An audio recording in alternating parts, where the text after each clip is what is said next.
महाभारत का युद्ध 18 दिनों तक चला था, जिसमें पूरी दुनिया से आए करोड़ों योद्धा मारे गए थे, जिन्हें इतिहास का सबसे खतरनाक युद्ध माना जाता है। युद्ध में विधवा हुई हजारों विधवाओं के उद्धार के लिए वेदव्यास मुनि ने 15 साल बाद उनके मरे हुए पति यानी वह योद्धा दोबारा जिंदा किए थे।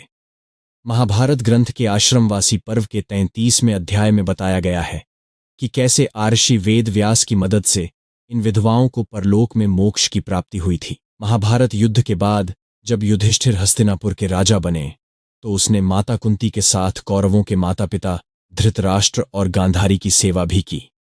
बाद में माता कुंती के साथ धृतराष्ट्र, गांधारी और महात्मा विदुर और संजय वन में तपस्या करने लगे, जहां पांडव उनका हालचाल पूछने के लिए पहुंचे। पांडवों के साथ महाभारत में मारे गए योद्धाओं की विधवाएं भी थीं।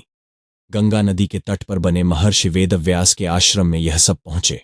जब महर्षि वेदव्यास ने उनके सबके दुख का कारण पूछा तो उन्होंने बताया कि वह महाभारत में मारे गए अपने परिजनों को एक बार फिर से देखना चाहते हैं। तो इस पर महर्षि वेदव्यास ने उन सबसे वादा किया कि वह महाभारत में मारे गए उनके परिजनों को एक रात के लिए दोबारा जिंदा कर देंगे। महर्षि वेदव्यास ने सूर्य अस्त होने के बाद गंगा नदी के तट पर अपने तपोबल से महाभारत युद्ध में मारे गए सभी योद्धाओं को एक बार फिर से जिंदा कर दिया।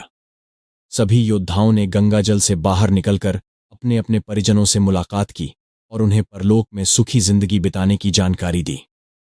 महर्षि वेदव्यास ने अंधे धृतराष्ट्र को भी दिव्य नेत्र प्रदान किया और गांधारी को भी अपनी आंखों से पट्टी खोलने को कहा ताकि वह फिर से अपने पुत्रों को देख सके।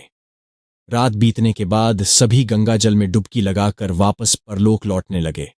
इस पर उनकी विधवाएं फिर से दुखी हो गईं। उनका दुख देखकर महर्षि वेदव्यास ने कहा कि जो भी स्त्री गंगा जल में विलीन हो रहे अपने पति के साथ डुबकी लगाएगी वह भी साथ परलोक चली जाएगी। महर्षि वेदव्यास की बात सुनकर सभी विधवाओं ने डुबकी लगाई और अपने पति के साथ मोक्ष प्राप्त करते हुए परलोक चली गई।